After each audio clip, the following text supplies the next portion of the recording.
लूका रचित सुसमाचार 18वां अध्याय। यीशु इस अध्याय में एक दृष्टांत सुनाता है जिसका अर्थ था कि प्रार्थना करते रहो और शांत न रहो। यह एक अति रोचक बात है कि लोग शांत हो जाते हैं और प्रार्थना करना ही भूल जाते हैं। अक्सर हमारे साथ भी ऐसा ही होता है। हम शांत हो जाते हैं और प्रार्थना करना भूल जाते हैं। सचमुच यही हमारा स्वभाव है। इस दृष्टांत में दोनों नायकों को परमेश्वर के समानांतर न मानिए, क्योंकि यीशु सबसे पहले एक दुष्ट न्यायिक की चर्चा कर रहा है। इसका मूल शब्द यूनानी शब्द है, उसका अर्थ होता है माननीय न्यायी। परंतु यदि उसमें छोटा सा परिवर्तन कर दिया जाए तो उसका अर्थ होगा लुटेरा न्यायी। सामान्यतः न्यायियों को प्राचीन यूनानी में लुटेरे न्यायी ही कहा जाता था, क्योंकि वे अपनी कुर्सी का दुरुपयोग करते थे। दूसरी आयत से आगे लिखा है, किसी नगर में एक न्यायी रहता था जो न परमेश्वर से डरता था और न किसी मनुष्य की परवाह करता था। उसी नगर में एक विधवा भी रहती थी जो उसके पास आकर कहा करती थी, मेरा न्याय चुकाकर मुझे मुद्दई से बचा। कुछ समय तक तो वो न माना, परंतु अंत में मन में विचार कर कहा, यद्यपि मैं न परमेश्वर से डरता और न मनुष्यों की कुछ परवाह करता हूँ, तो अभी यह विधवा मुझे सताती रहती है, इसलिए मैं उसका न्याय चुकाऊंगा। कहीं ऐसा ना हो कि घड़ी घड़ी आकर अंत में मेरी नाक में दम करे। प्रभु ने कहा, सुनो, ये अधर्मी न्यायी क्या कहता है। इसलिए क्या परमेश्वर अपने चुने हुओं का न्याय न चुकाएगा, जो रात दिन उसकी दुहाई देते रहते हैं? क्या वह उनके विषय में देर करेगा? मैं आपको सावधान कर चुका हूं कि यह न्यायी परमेश्वर के स्थान पर नहीं दर्शाया गया है। यीशु ने जब भी समानांतर रूप काम में लिए हैं, उसने उनमें स्पष्ट अंतर को प्रकट किया है। यह दृष्टांत परस्पर विरोधी उदाहरणों में से एक है। यीशु ने परमेश्वर को सदैव एक प्रेम करने वाला, चिंता करने वाला और सुधि लेने वाला परमेश्वर दर्शाया है। यीशु के कहने का अर्थ यह था कि एक दुष्ट एवं अत्याचारी मनुष्य की निरंतर याचना से प्रभु पिघल जाता है, तो क्या वह अपने चयनित जनों की प्रार्थना को अनसुनी करेगा? यीशु ने कहा कि वह तुरंत सुनेगा। यीशु यहाँ यह शिक्षा नहीं दे रहा है कि उत्तर प्राप्त होने तक प्रार्थना करते रहो। उसके कहने का अर्थ है कि परमेश्वर अपने पुकारने वालों को तुरंत प्रतिफल देता है। अपने मन में ऐसी धारणा न रखिए कि परमेश्वर इस न्यायी के सदृश है और जब तक वह सुन न ले मैं उसके पीछे पड़ा रहूं। मेरा विश्वास तो यह है कि यदि आपके निवेदन सही और उचित हैं, तो परमेश्वर के द्वारा द्वार को खुलने में देरी नहीं होती। धर्मशास्त्र मेरे इस विश्वास का समर्थन करता है। परमेश्वर तो वर्षों पूर्व से जानता है कि मुझे 6 महीने बाद क्या जरूरत है। यीशु ने कहा, तुम्हारे मांगने से पहले तुम्हारा पिता जानता है कि तुम्हें क्या आवश्यकता है। अर्थात प्रार्थना परमेश्वर के स्मरण कराने का माध्यम नहीं है। हम प्रायः ये भूल करते हैं कि हम परमेश्वर को अपनी आवश्यकताओं की सूची थमाते हैं कि हे परमेश्वर, मुझे ये चाहिए और वो भी चाहिए, ऐसा कर या वैसा कर। मुझे परमेश्वर को कुछ भी याद दिलाने की आवश्यकता नहीं। वो मुझसे प्रेम रखता है, वो मेरा स्वर्गीय पिता है। उसे मेरे अनंत लाभ की चिंता रहती है, न कि सांसारिक लाभ जो क्षणिक भर का होता है। यदि मैं सतत प्रार्थना द्वारा उसे विचलित कर दूं, तो वो कहता है, ओह, उस मूर्ख की बात मान लो, वो बहुत परेशान कर रहा है। इस कारण परमेश्वर मेरी प्रत्येक प्रार्थना का उत्तर नहीं देता। मैं आपके साथ एक रहस्य बांटना चाहता हूँ। परमेश्वर से सतत प्रार्थना करके मेरी अपनी इच्छा की पूर्ति नहीं हो सकती, जैसा मैं सोचता हूँ। प्रार्थना का उद्देश्य है कि पृथ्वी पर परमेश्वर की इच्छा पूरी हो। अतः सच्ची प्रार्थना वह है जिसका आरंभ परमेश्वर के उद्देश्यों, योजनाओं और इच्छा से हो। वह उसे मेरे मन में डालता है और मैं उसे प्रार्थना में उसके सामने रखता हूँ। जब मैं प्रार्थना करता हूँ तो परमेश्वर की इच्छा पूर्ति का द्वार खुल जाता है और वो अपनी उस योजना की पूर्ति करता है जिसे वह हमारे जीवन में पूरी करना चाह रहा था। परमेश्वर ने आपको स्वतंत्र इच्छा प्रदान की है। उसने आपको चुनाव करने का अधिकार दिया है और परमेश्वर उसका उल्लंघन नहीं करेगा। इस कारण वो प्रतीक्षा करता है कि हम प्रार्थना करें। वह मेरे जीवन में भी अपने उन उद्देश्यों की पूर्ति करे जो पूर्व काल से उसने मेरे जीवन के लिए स्थापित किए हैं। यूहन्ना के 15 अध्याय में मसीह और एक विश्वासी के संबंधों के विषय में मसीह यीशु ने कहा, तुमने मुझे नहीं चुना, परंतु मैंने तुम्हें चुना है और तुम्हारा अभिषेक किया है कि तुम्हें मेरे शिष्य होना है, कि तुम फल लाओ। क्योंकि यह अध्याय फल लाने के बारे में है। आगे लिखा है, मैं दाखलता हूँ, तुम डालियां हो। जो मुझ में बना रहता है और मैं उसमें वह बहुत फल लाता है। देखिए, तुम जो चाहो मांगो हो जाएगा। यहाँ ध्यान देने योग्य विषय यह है कि परमेश्वर मेरे जीवन में अपनी इच्छा की पूर्ति करे। मेरे जीवन में उसकी इच्छा पूरी हो, वह जैसे चाहे वैसा मेरे जीवन में करे। होता यह है कि हमारी प्रार्थनाएं परमेश्वर को बांध देती है। हम कहते हैं, हे पिता, मुझे तुरंत 1,000 रुपयों की आवश्यकता है। प्रभु, तू जानता है कि यह कैसी सख्त आवश्यकता है। हम क्यों नहीं कहते, पिता, हमारी आवश्यकता तेरे सामने है, तू जैसा उचित समझता है कर। संभव है कि उसने आपके लिए 10,000 रुपयों का प्रबंध करके रखा हो, अतः सीमाएं बांधना मेरे विचार में उचित नहीं। मैंने अनेकों प्रार्थनाएं की हैं कि मेरी कलीसिया में 250 सदस्य तो होने ही चाहिए। मैं प्रार्थना करता रहा और परमेश्वर अपनी योजना को लिए शांत बैठा रहा। मुझे उसका बोध भी नहीं था।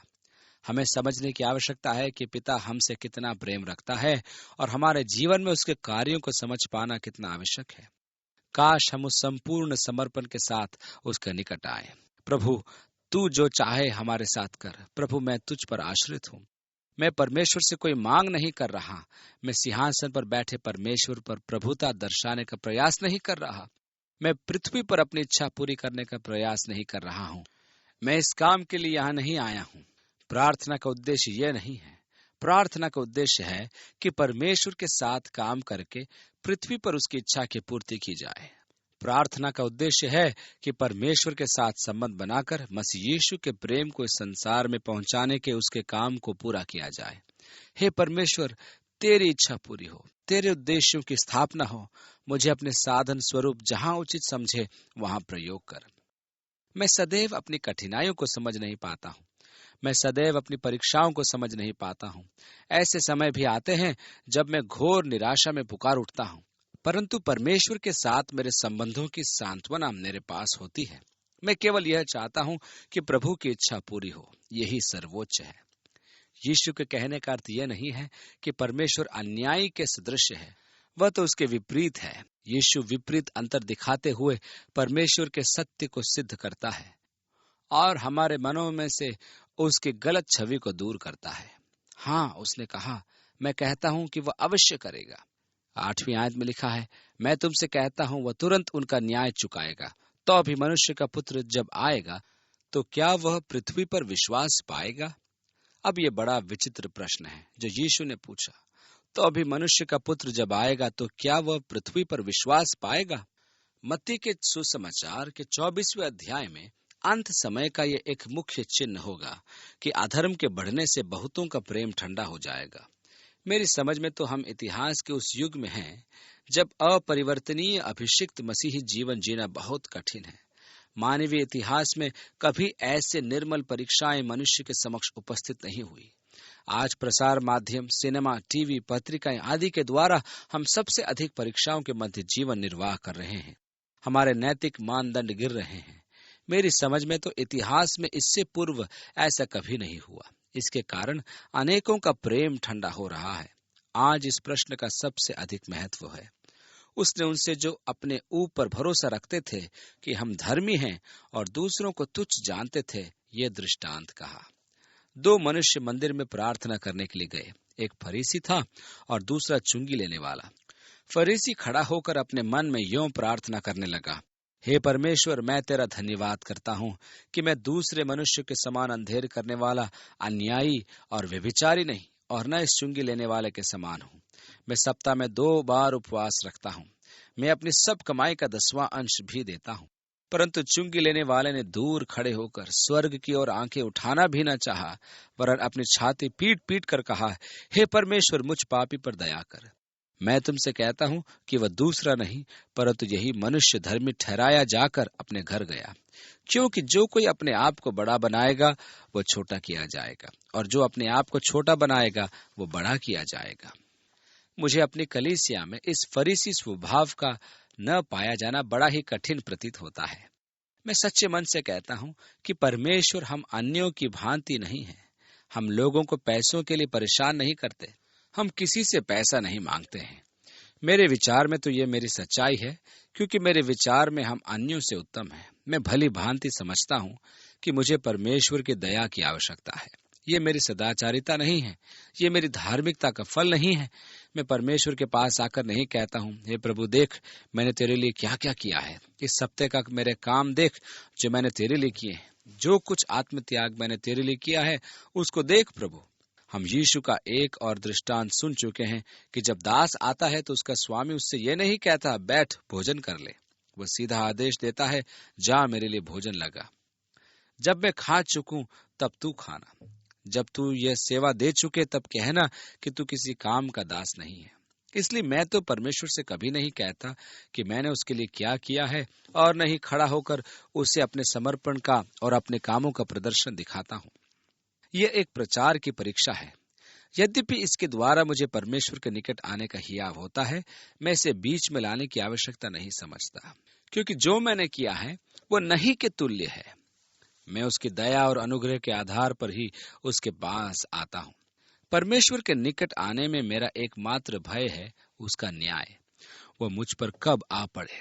अतः मैं उसकी दया की भीख मांगता हुआ आता हूँ, प्रभु दया कर, हे परमेश्वर दयावान हो। दया में आपको अपनी लियाकत का प्रतिफल नहीं प्राप्त होगा, इसलिए मैं अनुग्रह की याचना करता हूँ, क्योंकि अनुग्रह से मुझे वो प्राप्त होता है जिसके योग्य मैं नहीं था। इस प्रकार आप इन तीनों में अंतर समझ सकते हैं। दया में आपको अपने योग्य प्रतिफल नहीं दिया जाता है। अनुग्रह में आपको जो प्राप्त होता है वह आपका अधिकार नहीं है, यह उसके प्रेम और अनुग्रह के कारण है। न्याय में आपको आपका प्रतिफल प्राप्त होता है। हे परमेश्वर मुझ पापी पर दया कर, क्योंकि जो कोई अपने आप को बड़ा बनाएगा वो छोटा किया जाएगा, और जो अपने आप को छोटा बनाएगा वो बड़ा किया जाएगा। फिर लोग अपने बच्चों को भी उसके पास लाने लगे कि वह उन पर हाथ रखे, परंतु चेलों ने यह देखकर उन्हें डांटा। यीशु ने बच्चों को पास बुलाकर कहा, बालकों को मेरे पास आने दो और उन्हें मना न करो, क्योंकि परमेश्वर का राज्य ऐसों ही का है। मैं तुमसे सच कहता हूँ कि जो कोई परमेश्वर के राज्य को बालक के समान ग्रहण न करेगा वह उसमें कभी प्रवेश करने न पाएगा। मुझे बच्चे के स्वभाव का अध्ययन करना बहुत अच्छा लगता है। उनमें एक सौंदर्य, एक पवित्रता और एक दिव्य रूप हमेशा मुझे दिखाई देते हैं। मैंने देखा है कि बच्चों में सुस्पष्ट विवेक होता है।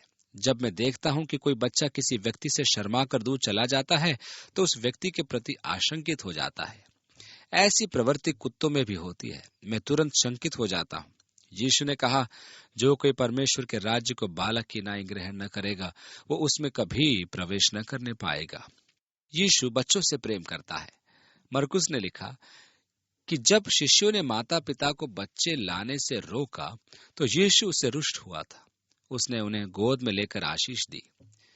आगे लिखा है, किसी सरदार ने उससे पूछा, हे उत्तम गुरु, अनंत जीवन का अधिकारी होने के लिए मैं क्या करूं?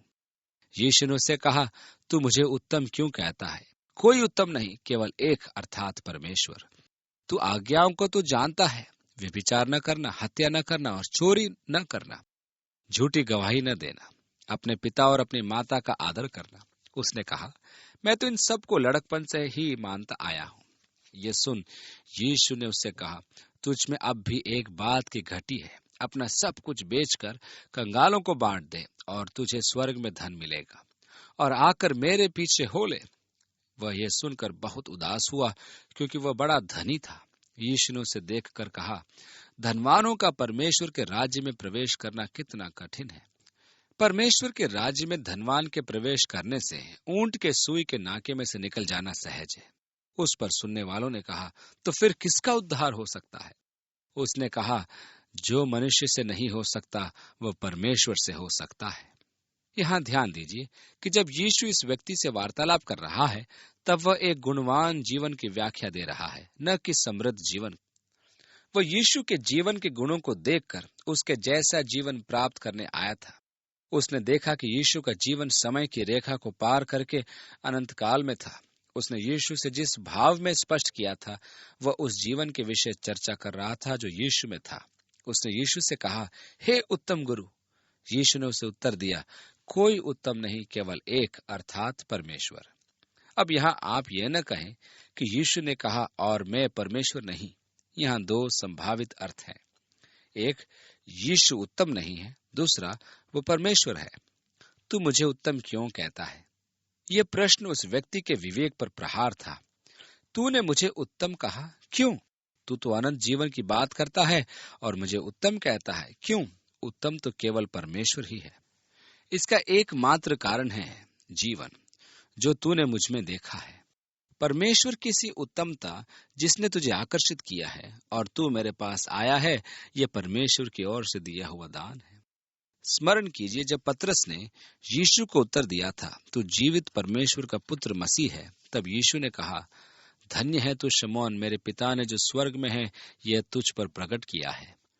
यही यीशु इस व्यक्ति को समझाना चाहता है कि तू मुझे उत्तम कहकर, दूसरे शब्दों में परमेश्वर को उत्तम कह रहा है और ये परमेश्वर ने तुझ पर प्रकट किया है।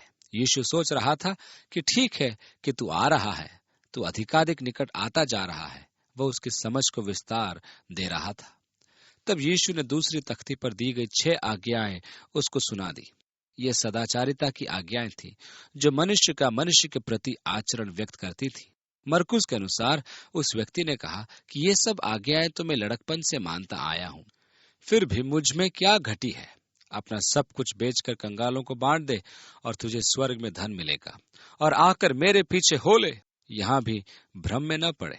यीशु के कहने का अर्थ यह नहीं था कि कंगाल बन जाओ। वह क्या कहता है? आकर मेरे पीछे हो लो। उसकी समस्या यह थी कि उसके जीवन के वास्तविक केंद्र में परमेश्वर नहीं था, वह उसकी संपत्ति थी। यीशु ने उसके जीवन के उस भाग को छू लिया। तेरा परमेश्वर जिसके पीछे तू भाग रहा है वह धन है, उसको त्याग कर मेरे पीछे हो ले। इन सब अवरोधों को गिराकर मेरे पीछे हो ले। आज आपके लिए भी मसीह का वचन यही है, और वो उसी बाधा पर उंगली रखेगा जिसके कारण आप उसका अनुसरण करने में असमर्थ हैं। सबका त्याग करके मेरे पीछे आ जाओ, और जब मैं तुम्हारे जीवन का केंद्र बन जाऊंगा तब ये सब बातें तुम्हें प्राप्त हो जाएंगी। वह यह सुनकर बड़ा उदास हुआ। अब यहाँ हम यदि ये सोचें कि उसकी आत्मा भटक गई तो वो गलत होगा। मैं नहीं जानता कि वह स्वर्ग में होगा या नहीं, पर यह संभव है कि वह इस विचार से उदास हुआ कि उसे आगे क्या करना है। संभव है कि उसने घर जाते ही अपने भंडारी से कहा, जाकर सब बेच दो और कंगालों में बांट दो, मैं तुमसे कुछ समय पश्चात भेंट करूंगा। मुझे एक ऐसे व्यक्ति का अनुसरण करना है जिससे आज मेरी भेंट हुई है। मेरे लिए उसके अनुसरण के अतिरिक्त अन्य कोई महत्वपूर्ण विषय नहीं है। यह भी संभव है कि उसने सोचा होगा कि यह तो असंभव है, काश मैं ऐसा कर पाता। मैं इतनी बड़ी कीमत नहीं चुका सकता। उसके दुखी होने का कारण उचित ही होगा। यीशु ने कहा, धनवानों का परमेश्वर के राज्य में प्रवेश करना कैसा कठिन है। धन संपत्ति एक शक्तिशाली देवता है जो मनुष्य को जकड़ कर रखती है।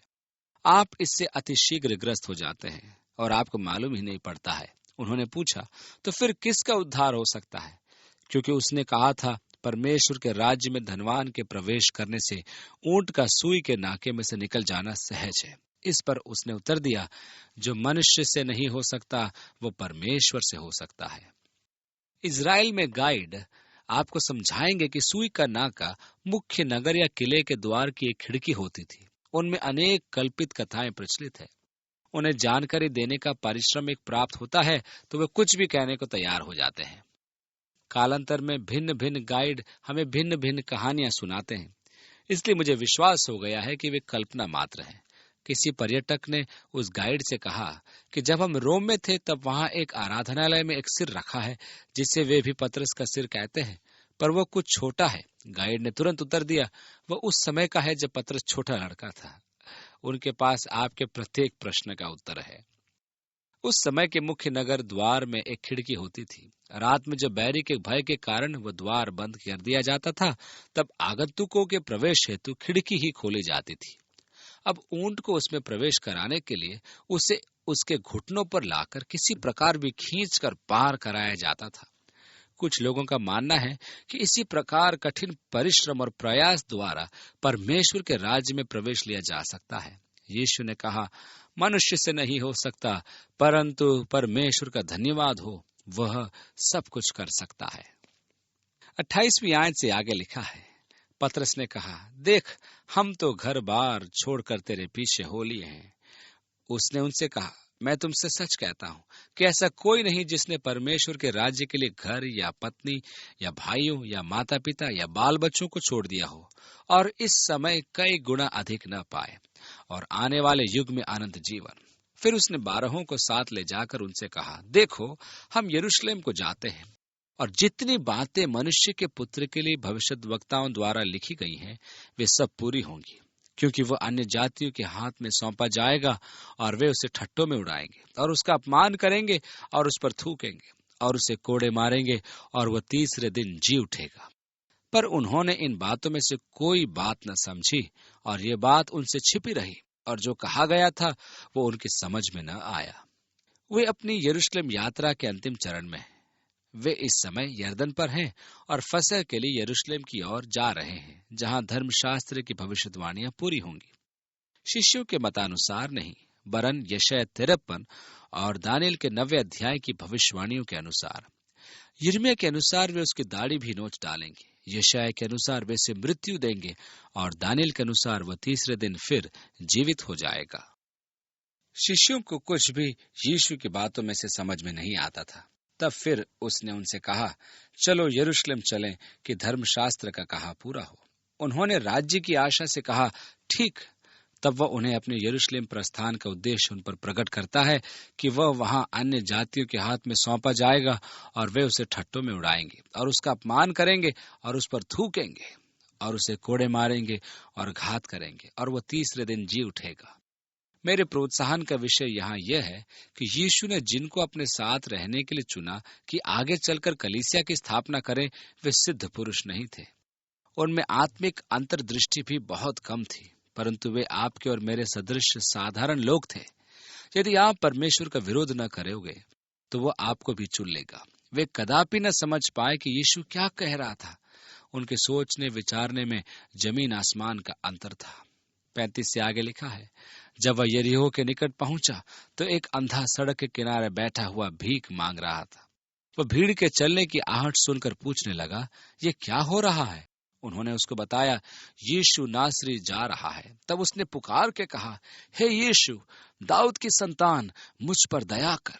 जो आगे आगे जा रहे थे वे उसे डांटने लगे कि चुप रहे, परंतु वह और भी चिल्लाने लगा, हे दाऊद की संतान, मुझ पर दया कर। तब यीशु ने खड़े होकर आज्ञा दी कि उसे मेरे पास लाओ। और जब वह निकट आया तो उसने उससे पूछा, तू क्या चाहता है कि मैं तेरे लिए करूं? उसने कहा, हे प्रभु, यह कि मैं देखने लगूं। यीशु ने उससे कहा, देखने लग, तेरे विश्वास ने तुझे अच्छा कर दिया है। तब वह तुरंत देखने लगा और परमेश्वर की बड़ाई करता हुआ उसके पीछे हो लिया और सब लोगों ने देखकर परमेश्वर की स्तुति की। यीशु यरूशलेम की ओर अग्रसर यरीहो होता हुआ जा रहा है। यरीहो यरूशलेम से लगभग 30 किलोमीटर की दूरी पर है। यहाँ पर एक अंधा व्यक्ति था। ये अंधा व्यक्ति वह नहीं था जो मत्ती और मरकुस के वृतांत में हम देखते हैं। यह यरीहो में प्रवेश के समय यीशु को पुकारता है। मत्ती के अनुसार वहां 2 अंधे व्यक्ति थे जो यरीहो से यरूशलेम की ओर प्रस्थान के मार्ग पर थे। एक हताश और निराश रोगी किसी भी ठग से रोगोपचार करवाता है। जब इस व्यक्ति ने यीशु नासरी का नाम सुना तो उसे स्मरण आया कि यह वही है जो परमेश्वर की ओर से चमत्कार करता है। ध्यान दीजिए कि यीशु ने कहा था कि तुम्हारे काम ऐसे चमके कि जब मनुष्य तुम्हारे भले कामों को देखें तो वे तुम्हारे स्वर्गीय पिता की महिमा करें। यदि मनुष्य आपकी प्रशंसा कर रहा है तो सावधान कि आपकी ज्योति कैसे चमक रही है। लोग परमेश्वर की महिमा यीशु के आचरण को देखकर करते थे।